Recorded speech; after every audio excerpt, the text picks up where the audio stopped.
Roland Martin Unfiltered. Let me be real. I'm very clear, Michael. We all can disagree. We all can. We can. And the fact of the matter is, you can say Trump being persecuted. I can say he's being prosecuted. But the fact of the matter is, the things that Donald Trump, especially the case. Let's just deal with the case that he's on right now. It's hard to say it's a junk case when his own lawyer has already pled guilty to it. It's not like he's being targeted and Michael Cohen wasn't. He is. Right. Well, not only that, when Michael Cohen was in prison, when Trump was in office and Attorney General William Barr was, when William Barr was Attorney General, Michael Cohen was persecuted also by the Trump Department of Justice as well. But Michael Cohen... Oh, no. I don't want you to speed past that. Okay. Let's say that again. Donald Trump's attorney was prosecuted by Donald Trump's Department of Justice for the exact same charges that Donald Trump is on trial for in New York City by Manhattan DA Alvin Bragg. Alvin Bragg, yeah. But then also while he was in prison, he was also persecuted by Donald Trump's Department of Justice as well. Okay, so Michael Cohen spilled the beans in the House of Representatives hearing where he talked about Donald Trump inflating the value of properties when it came time to get loans and devaluing the value of those properties, deflating the value of those properties when it came time to pay taxes. But so I watched part of that segment that Stephen A. Smith did on Sean Hannity's show on white nationalist TV known as Fox News. First of all, I noticed in that whole segment, Stephen A. Smith didn't talk about Donald Trump trying to overthrow the government January 6, 2021, sending domestic terrorists to the U.S. Capitol to interrupt a constitutionally mandated bicameral session. Here's the deal, though. That wasn't the topic. The topic was about him believing that Trump is being persecuted with these sham trials and his Democrats getting back at Trump. See, I want to. Here's my whole point. I want to stay on facts. I just want to stay right there. See, it's like I want to stay in the pocket. Yeah, but there's a special counsel. But Jack Smith is prosecuting Donald Trump now. Right. That's part of the case with Jack Smith. Okay. And wait. And this is based upon. Let's be real clear. This is based upon law, based upon facts, based upon allegations. So again, if you did not lead the insurrection, if you did not make the statements you made, and if you didn't Roland, because Stephen A. mentioned impeachment. If you did not do any of those things, you wouldn't have gotten impeached. And if we want to, and again, guess what? If we want to pull it up, Mitch McConnell said on the floor of the Senate, I hold Donald Trump responsible for his actions on January 6th. That's also why he's going on trial. So to call it persecution when it's based upon shit you did, no, you did it. I can't sit. If I sat here and went outside on 16th and K, matter of fact, if I walked 2 blocks and walked to the White House and punched a Secret Service man in his face, they're going to arrest my black ass, charge my black ass, indict my black ass, and convict my black ass. And what would I sound like saying, I'm being persecuted, and Donald Trump, do you identify with me? I'm being persecuted like you. He going to sit there and say, hell no, lock his black ass up. Yeah. So one of the points I want to make here is Donald Trump was trying to invalidate the votes of 16.9 million black people, the same people who Stephen A. Smith is trying to say identify with Donald Trump because he's being persecuted. Donald Trump in Georgia, Donald Trump put the lives of Shay Moss and Ruby Freeman in danger because of lies he was telling. Right. When we look at those black women had to leave a house. Those black women had to leave. And they have won a judgment against Rudy Giuliani, who still lies on them. Again, $145 million. You can't say somebody's being persecuted when they on tape doing it. He on tape. Yeah. He was tried and convicted by a judge for defaming E. Jean Carroll. You know what his ass did? Went out, defamed her again. You know what she did? Went back to court, won another judgment. You can't say he's being persecuted when he did it. But you look at the New York City civil trial, $454 million judgment for overinflating the value of properties and committing fraud against banks. No black person in America could get away with something like that and not go to prison. So these black people that Stephen A. Smith is talking about, that identify with Trump, where are they? Candace Owens. Yeah, Candace Owens. And guess what? Even on that, Cameron, there's no data. I actually asked Cornell Belcher, poster with brilliant strategies. I said, Cornell, has anybody actually presented a poll and showed any data, again, any data regarding African Americans and this whole notion of aligning with or being or saying that, hey, you know what, Trump is getting persecuted sort of like we are. This was what he sent me. This is the quote. There's no polling dumb enough to ask black people, do they think Trump, who would be in jail already if he were black and by no means able to run for president if he were black with his record, if they feel he's discriminated against and feel his plight is in any way like that of us? It's so stupid to be more hilarious and insulting, that's a joke. Now, Stephen A. says, that's not what I said. I think what happened is two thoughts were running together at one time, Cameron. But the fact of the matter is here. Trump people have said that. Trump said it. Mm-hmm. And remember, Cameron, when he got charged in Fulton County, on Fox News, other places, they were saying, oh, yeah, well, black people are identifying with Trump because he got a mugshot.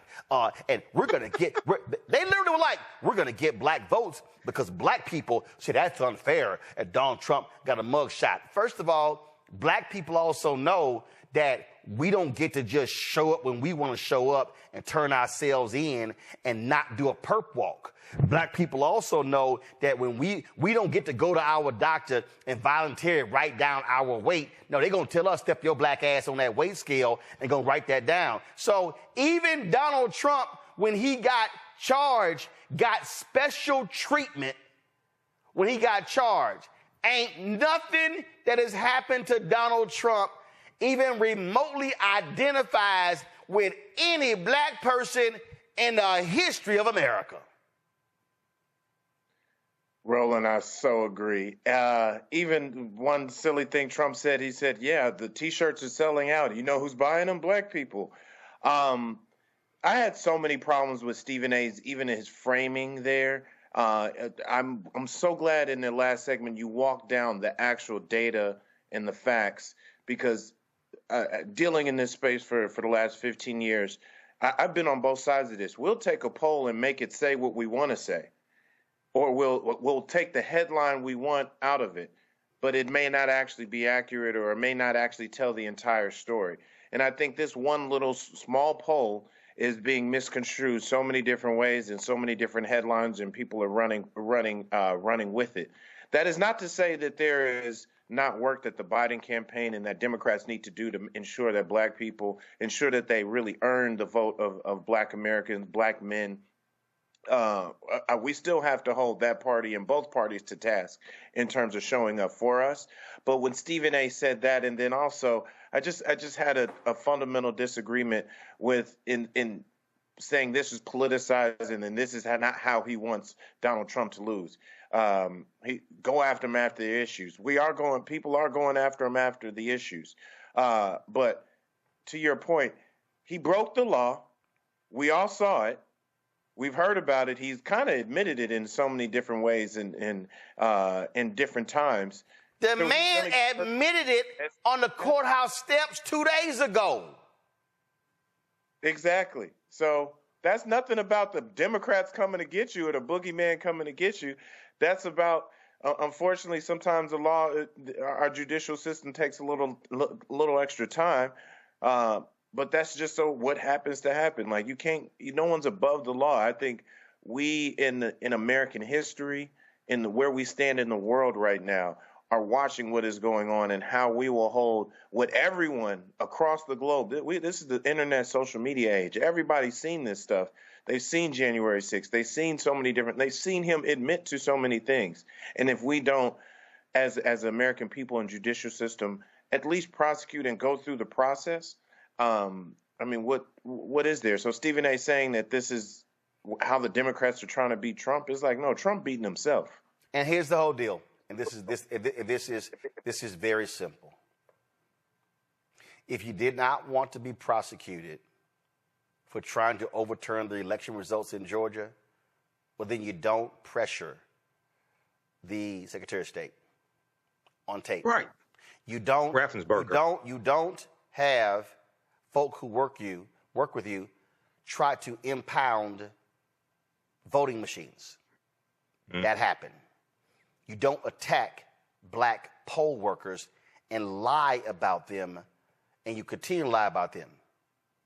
You did that. Now, a jury will determine whether you are guilty, but you are charged. In America, you're innocent until proven guilty.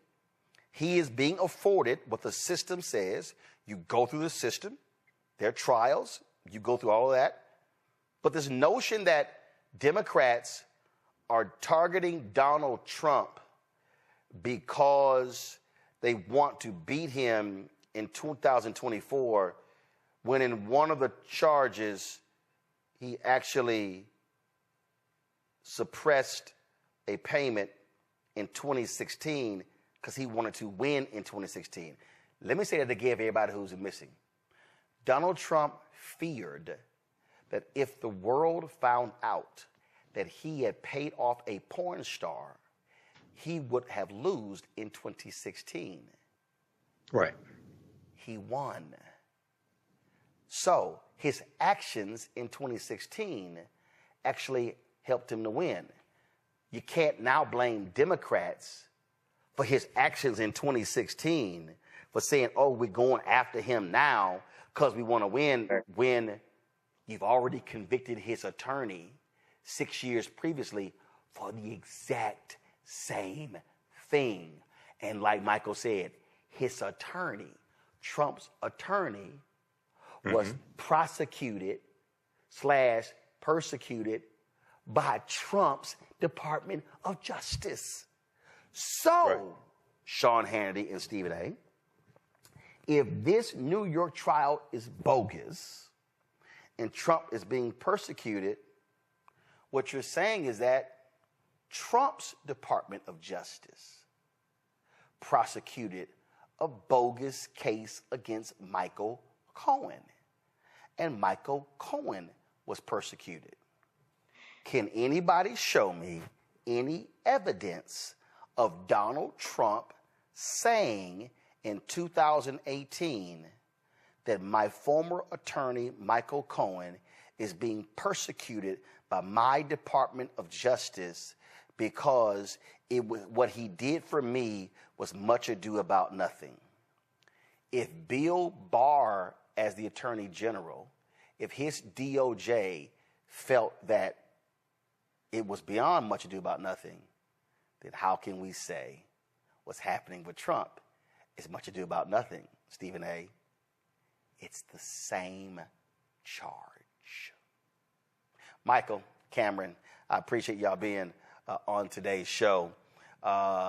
Good conversation. We will, I will see you guys on Monday, of course. Quite interesting. Quite interesting. All right, folks. So today, here I am. I'm moving, and I'm moving to a new house and unpacking and packing, and lots of it's happening. So I'm looking at social media, and all of a sudden, I see people acting a fool, losing their mind, talking about some comments Stephen A. Smith made on the Sean Hannity show, and I see this 30 or 40 second clip that was posted, and anytime I hear some comments what I like to do is I always like to say, what actually precipitated the comment? What set the comment up? What was the question? What was it? And so I want to walk through right now this whole segment, because even when I saw it at home, there were some problems that I had with it from a factual standpoint. So roll it. All right. Now, last night we showed you a clip from my next guest who has a message for the Democratic Party. Here's a reminder. It's much ado about nothing.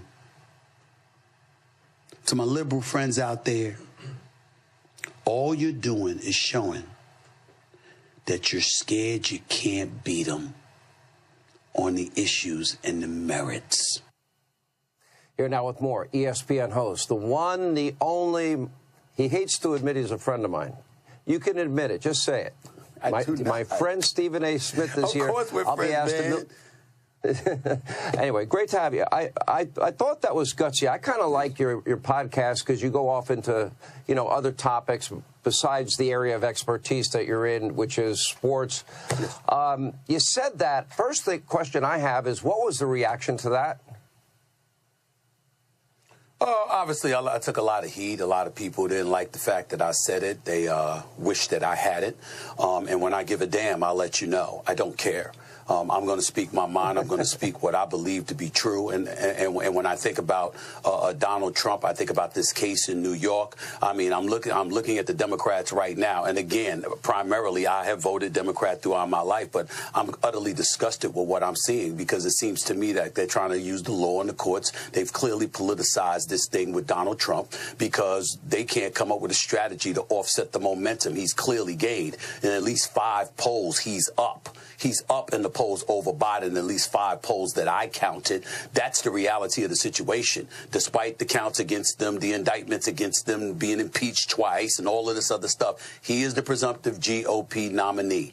And you don't seem to have the issues in your favor, you believe. So because of that, you're going to manipulate the system as best as you possibly can to avoid him possibly running for re-election again. That appears to be their strategy, but I'm here to tell you, it's not working. It's not working at all, and to be quite honest with you, I don't mind the fact that it's not working, because I might not be a supporter of Donald Trump, but I want him to lose the right way. I want him to lose because you have better ideas, and you make your case to the American people better than he does.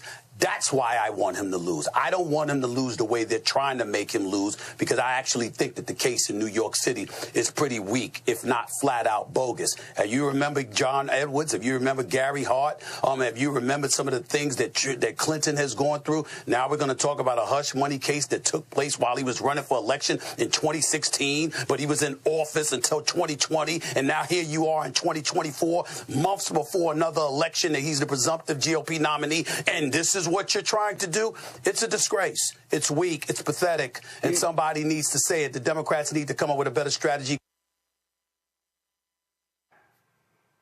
We all can have our opinion on something, but what we cannot have are our own facts on something. So what Stephen A. had to say in terms of by saying that this is bogus, here's the problem. What Donald Trump is on trial for is literally the exact same thing his attorney pled guilty on. Henry, go to my iPad.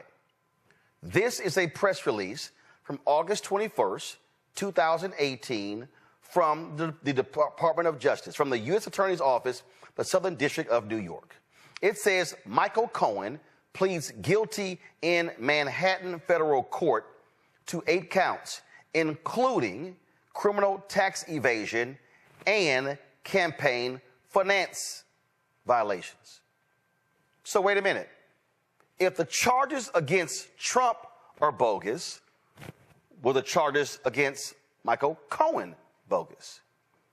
The facts are the facts.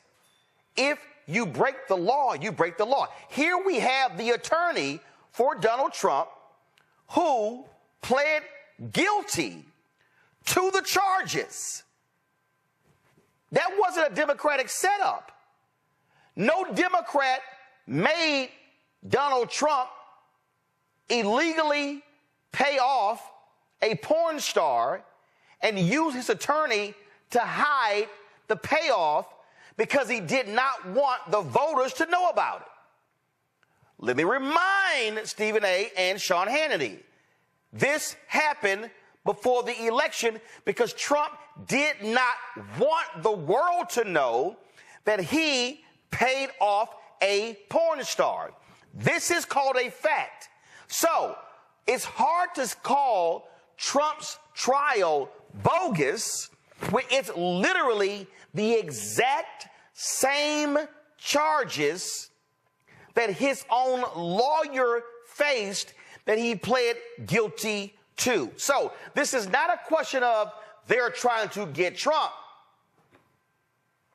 They got Cohen, and he pled guilty to the exact same thing. Now, when Stephen A. was talking there, he mentioned several people. He mentioned John Edwards, and he mentioned Bill Clinton. Interesting. Henry, go to my iPad. On June 3rd, 2011, this is a press release from the Department of Justice. Former Senate and presidential candidate John Edwards charged for alleged role in scheme to violate federal campaign finance laws. Now, this was, of course, after the fact. Now, remember, he was the VP nominee for John Kerry. He was charged in 2011. He, of course, was a former United States Senator. Was this Republicans going after a Democrat, John Edwards, in order to keep a Democrat out of the White House? Hold up. My bad. The date here says Friday, June 3rd, 2011. Oh, a Democrat was in the White House.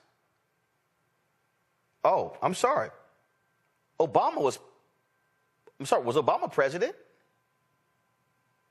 Obama was elected 2009. Am I right? So this is 6-count indictment against former Senator John Edwards for violating federal election laws during his campaign for president of the United States. Quote, public servants are held to the same laws. This is the key. Public servants are held to the same laws as everyone else in this country. The position sought does not exempt anyone, even those running for president of the United States. See, here's the problem here. Because when I saw the segment, and then when I hear these conservatives, what they're suggesting is going after Donald Trump is just so wrong. But if you don't do wrong shit, they don't go after you.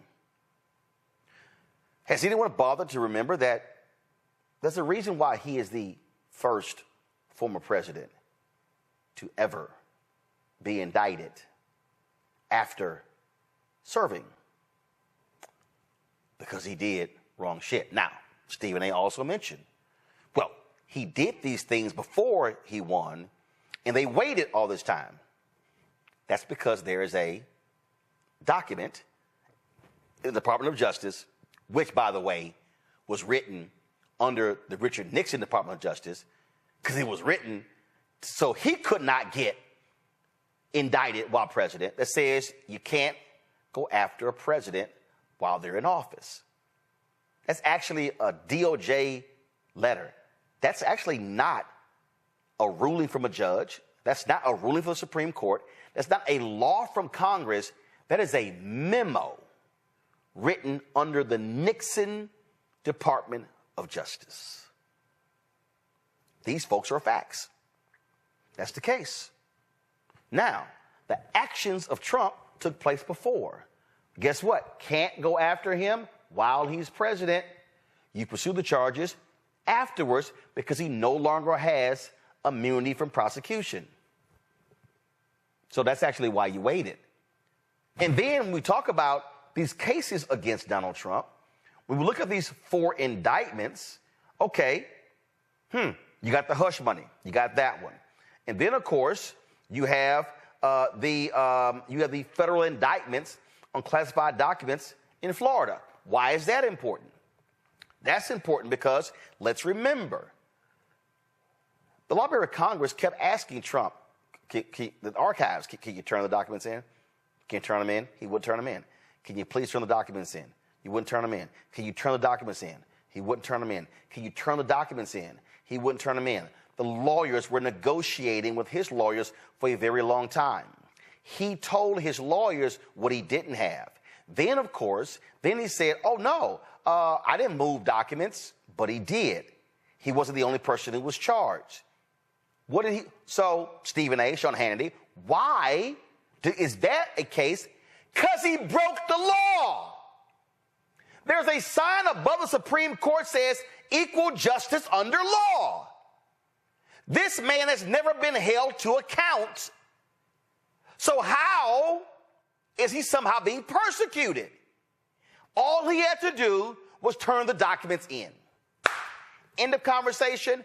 No FBI showing up at Mar-a-Lago, no lawyers, no indictments, no drama, no trial. No, he said, my document. I can keep my documents. But he was wrong. They were classified documents. He did not declassify them while president. You can't declassify when you no longer have the power. So to even suggest that this case is political persecution, no, he broke the law. I just did a segment where a black man was pulled over for a broken taillight, and when the cops pulled him over, he had a civil issue, a civil warrant. They said, yes, bring him in, and they tried to bring him in. He eventually gets shot. That happened. If you break the law, or if or you're alleged to break the law, you're going to go to trial. You have the third case. Okay? The 2020 election. Interfering with the election. Is this trial bogus? Did Donald Trump not call and say, find me those 11,000 votes? Oh, guess what? There have been at least 3 people who've already pled guilty who were indicted with Trump. So if this is a bogus case, why did they plead guilty? One of them was a lawyer. It could be because they realized their asses were guilty, and they agreed to testify against the other defendants, including Trump. You can't call that trial bogus. You can't say it's unfair, the Democrats are going after him. If you break the law, you break the law. This man is not above reproach. This man cannot just do whatever it is that he wants to do. Tish James in New York took him to court for inflating his assets. Is that bogus? Reminds me of a certain man named Dan Morales. Dan Morales was a former Attorney General of Texas. Henry, go to my iPad. Dan Morales pled guilty to mail fraud and filing a false tax return. Morales pled guilty to counts 9 and 11 of the March 6, 2003 indictment. He admitted that he backdated official government contracts and forged government records for his personal enrichment and that of his friends. Count 11 of the indictment references Morales claiming his 1998 income as $39,734 when he knew the income to be substantially in excess of the amount stated on his income tax return. So now let's compare. Dan Morales went to prison for 4 years. That's a federal indictment. Donald Trump was accused and went to civil court of inflating his assets in order to apply for business loans. The reason I know the Dan Morales story, Dan Morales did the exact same thing. He went and applied for houses and cars, inflating. So are we saying that the Dan Morales case was bogus? See, this is the problem when you don't want to deal with facts. I'm not dealing with emotion. Here's the reality. Donald Trump literally lied about the size of his condo in Trump Tower. You know the same man who they call small hands, and you know that bothered him because he thinks something else is small? He lied. He lied. He told them, oh, my apartment is 30,000 square feet. It wasn't. I think it was like 10 or 11. It's a lie. He literally lied to obtain loans. You can't do that. If Roland Martin filled out a loan application and said, I've got a 25,000 square foot house, and my house is valued at $4 million, and I got a 6,000 square foot house, and it's valued at $1 million, I lied. I can be prosecuted. So if I can be prosecuted, why can't Trump be prosecuted? Prosecuted and persecuted are two different things. Press play. Because this ain't working. Let me ask you this. We look at polls. Polls are always broken down demographically, and you see this major erosion in the Democratic base for Biden. African Americans, Hispanic Americans, young people, suburban women, for example.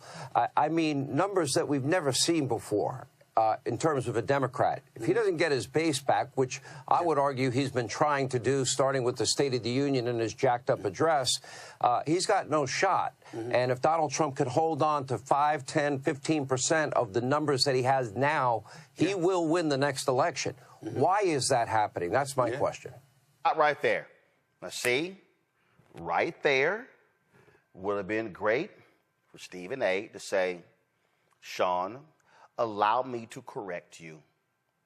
Because what Sean is doing is he is speaking about these polls, namely the New York Times and CNN poll, that has been showing that, oh, Donald Trump is going to get he's getting 23% of black support.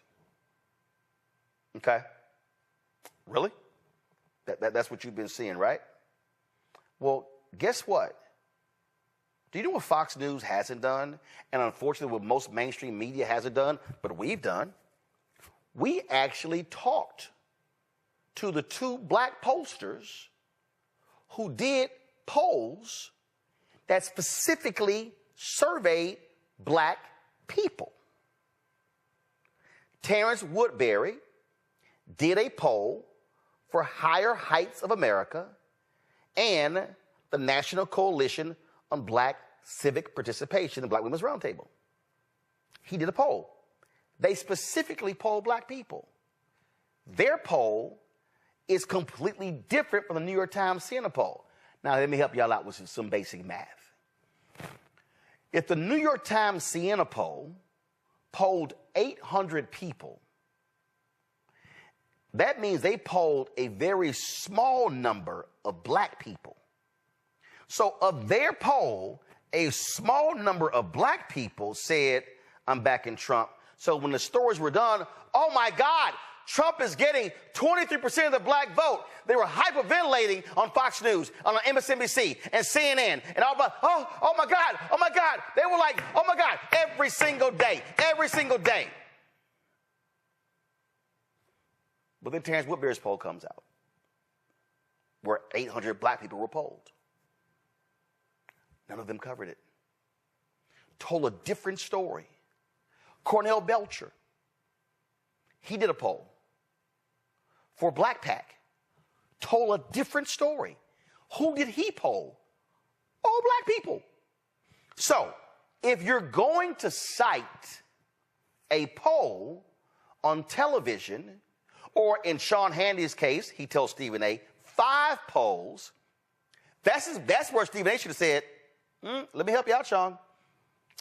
This poll here of specifically black voters told a whole different story. That completely changes that narrative. But it's not just that. If you don't want to go with that poll, if you don't want to go with that one, well, guess what?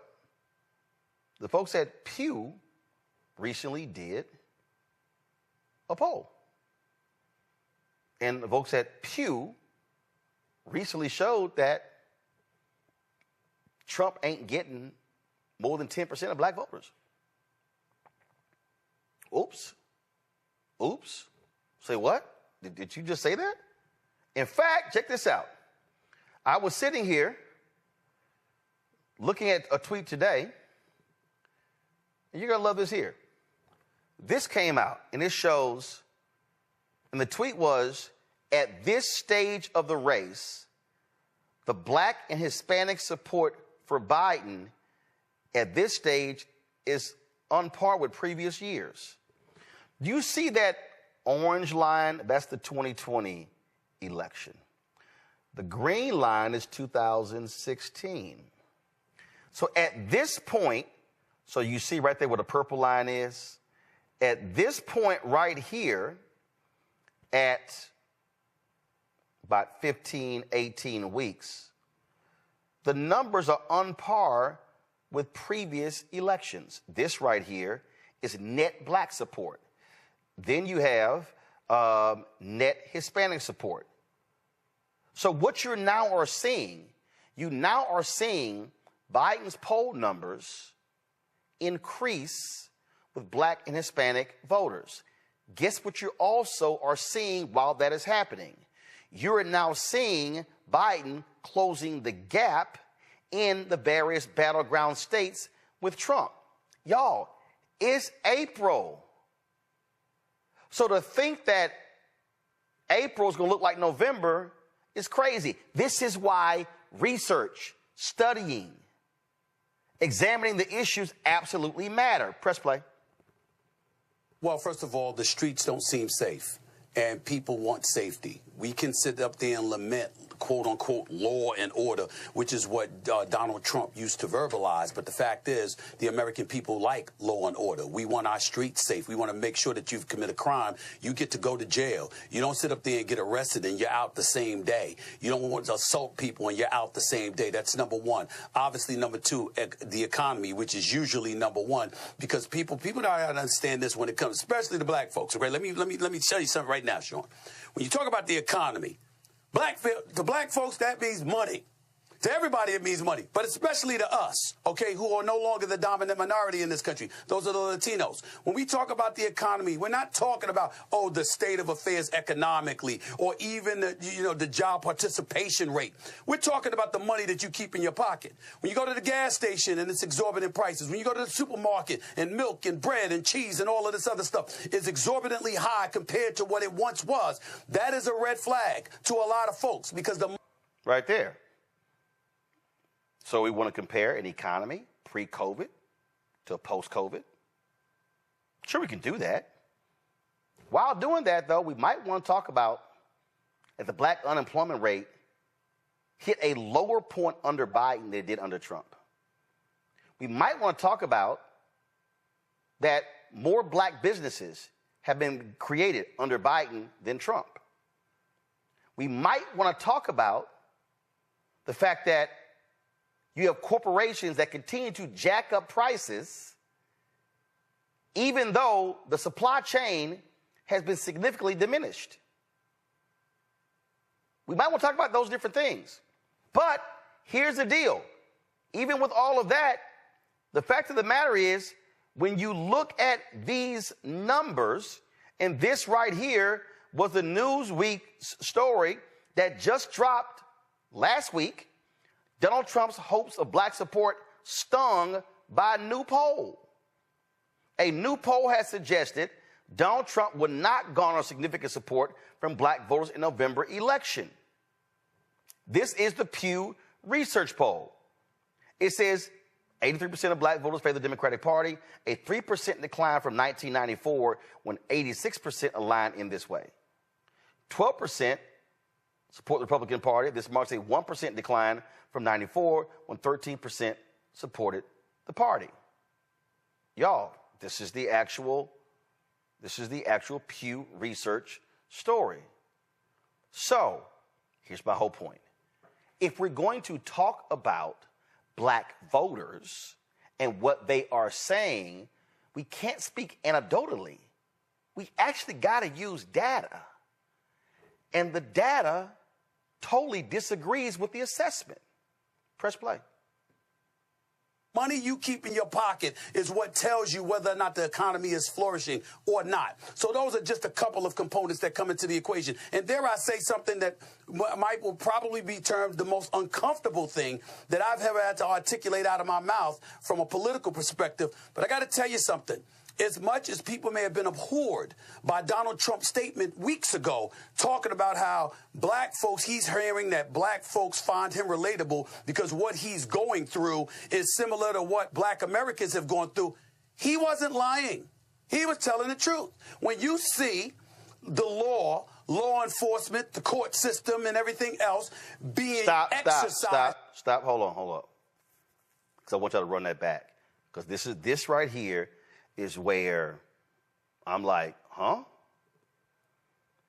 So what Stephen A. is saying, because I actually posted a tweet, then he responded. What he is saying, because see, two things were said at one time. That's why I want y'all to roll it back. Two things were being said at one time. He says that he's not saying that Trump is being persecuted like black people. But so I want y'all to roll it back. I want y'all to play it again, because I'm going to unpack what he just said. Go. That I've ever had to articulate out of my mouth from a political perspective. But I got to tell you something. As much as people may have been abhorred by Donald Trump's statement weeks ago, talking about how black folks, he's hearing that black folks find him relatable because what he's going through is similar to what black Americans have gone through, he wasn't lying. He was telling the truth. When you see the law enforcement, the court system, and everything else being exercised against him, it is something that black folks throughout this nation can relate to with some of our historic, iconic figures. We've seen that happen throughout society. Stop right there. No matter what. I would have loved to know specifically what historic, iconic figures, because I know Dr. King went to jail. I know Dr. Jim Lawson went to jail. I know that they went to jail, but they did not hold classified documents. They did not pay off porn stars. They did not try to overturn an election. They did not overstate the value of their properties to apply for business loans. So therefore, there literally is no comparison. Press play. What race, what ethnicity you may emanate from. We relate to you when you're suffering like that because we know we have. Stop. And that's what he articulated. When you're suffering. Go to my iPad. This story is from This is from 2016. Hundreds claim Donald Trump doesn't pay his bills in full. Dozens of lawsuits allege the businessman didn't pay what he owed. And you go through right here. The small businessman won a bid for a $100,000 grand piano to install in Trump's Taj Mahal. Guess what? Trump refused to pay him, only paid $30,000. Show me a black man who could do that. 200 liens since the 1980s were filed by contractors and workers who said they were stiff. Show me a black woman who could do that. 253 subcontractors on a single project were not paid in full or on time. Show me a black woman who could get away with that. 24 Fair Labor Act violations by Trump Plaza Casino and Trump Mortgage for failure to pay minimum wage or overtime. Show me a black person who could do that. Show me a black person who could get away with having a fake university and have to shut it down and still run for president and still win. Show me, in fact, show me a black politician who actually, while in office, has refused to pay the bills for security at rallies they had and still run for president. I would love to see him. I would love to see him. Got a story right here. Donald Trump has a long history of not picking up the check. He loves promises unfulfilled and bills unpaid.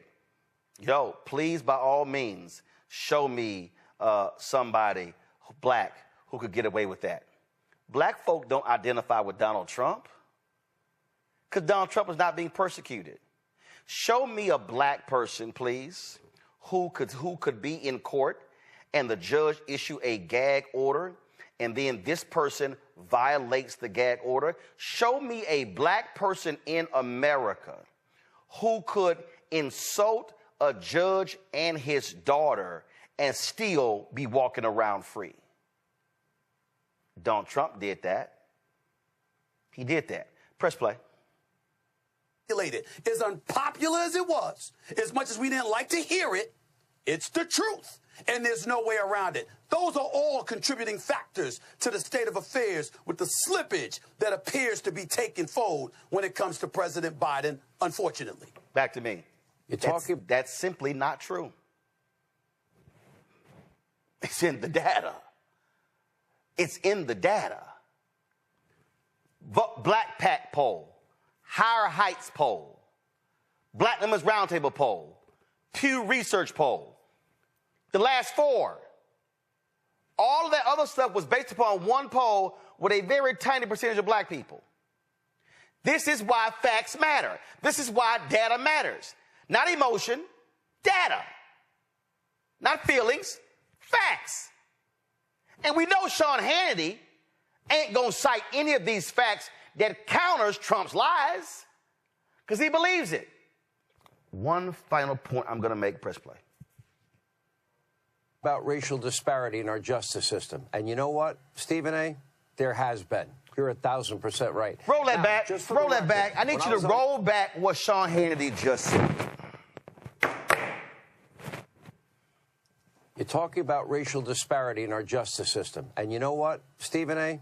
There has been. You're 1,000% right. Now, just for the record. Come back to me. All right. So here's Sean Hannity. Oh, Stephen A., you're absolutely right about racial disparity in the criminal justice system. Well, Sean, tell me the last time you actually covered that. Tell me, Sean, you have actually covered the case of Tara Moorhead, the white woman in Kansas, who for 40 years was putting black folks in jail, was putting black people, again, in jail, made up confessions. She now has surrendered her law license. She's going to get disbarred. Show me how many times you, Sean Hannity, have covered these cases of black men being shot by cops. Show me, Sean Hannity, how many times on your show you have fought for black men who were incarcerated in prison and wrongfully convicted, and some of them still not being paid. Show me, Sean Hannity, where you and Fox News covered the black man in St. Louis who, as an undercover cop, was beaten by other cops, and earlier this week was awarded $27.5 million. Don't you sit your punk ass up there and go, oh, yeah, Stephen A., you're right. There is bias in the criminal justice system when your sorry ass never talks about it and never covers it. In fact, you denigrate black people on a regular basis on the network. But no, you only said that because Stephen A. was supporting your position that the trials against Trump are him being persecuted when he's actually being prosecuted. But what I'm not going to do is let Sean Hannity even remotely get away with that when you have never seen them cover these cases. We do this every single day.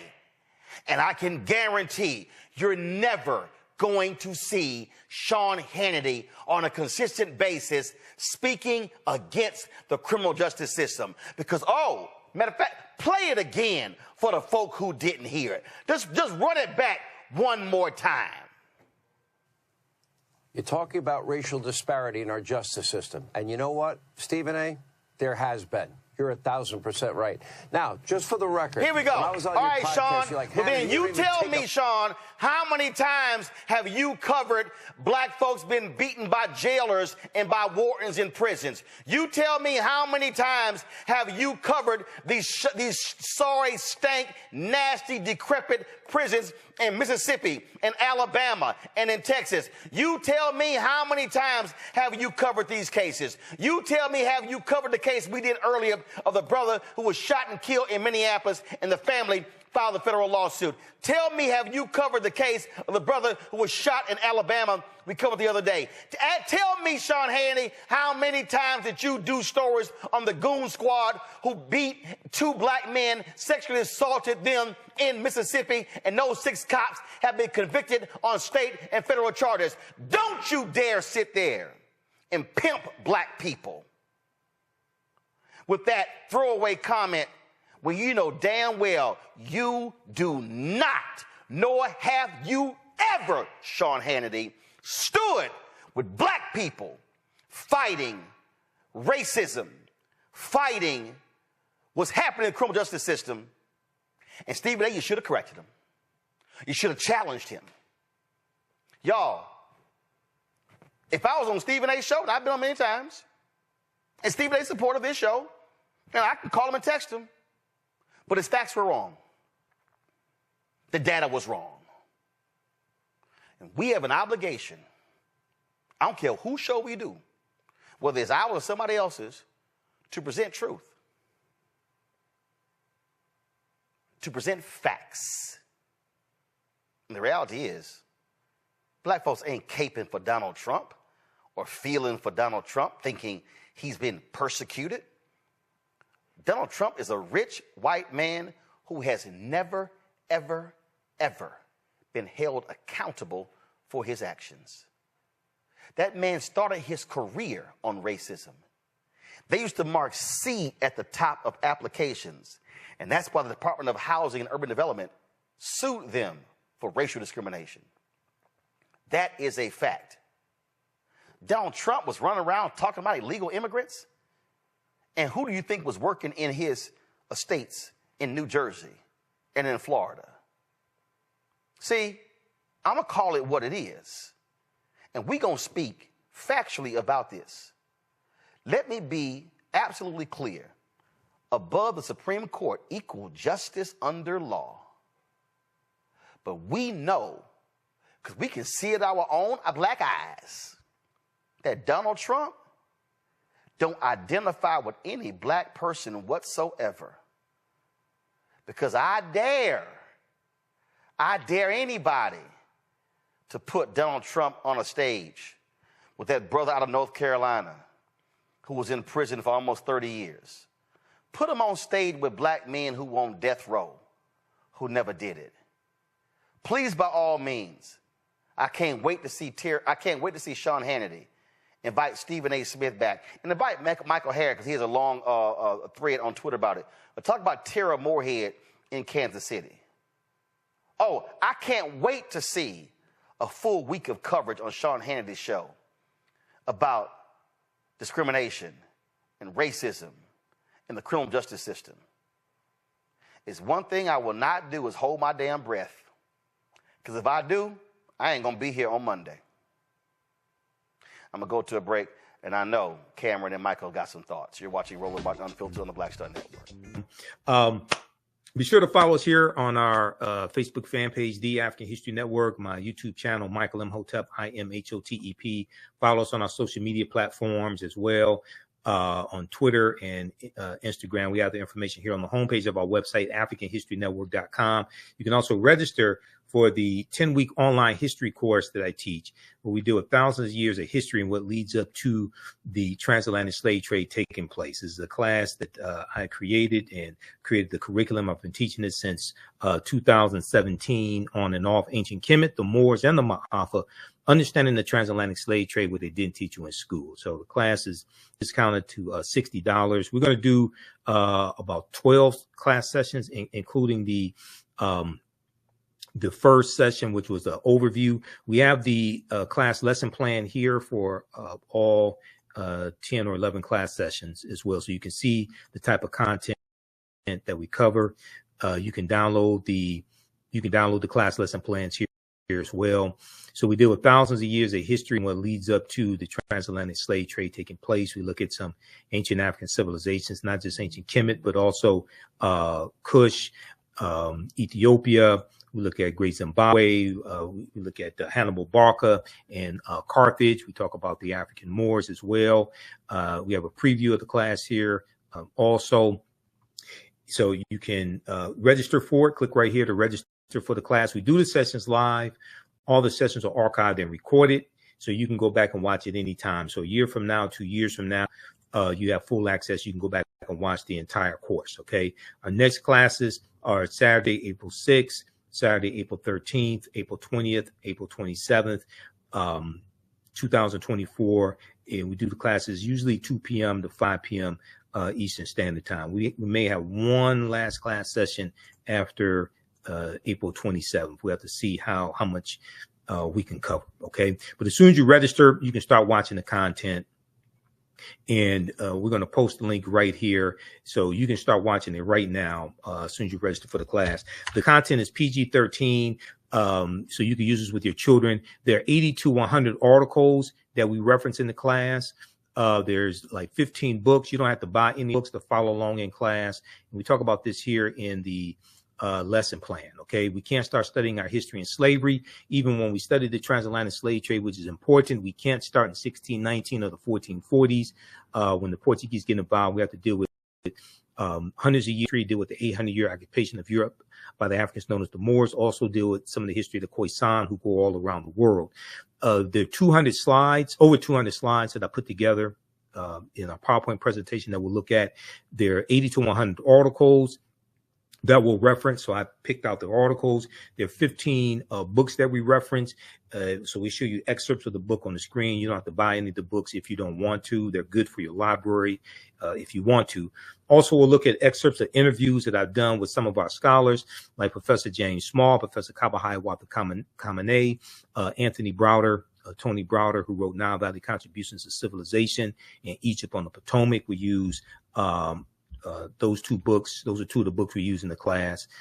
Also, we'll look at excerpts of interviews that I've done with Runoko Rashidi and some other scholars also. Okay, so we do the sessions live. All the sessions are recorded. You can go back and watch it anytime. All right. That's Ancient Kemet, the Moors, and the Ma'afa, Understanding the Transatlantic Slave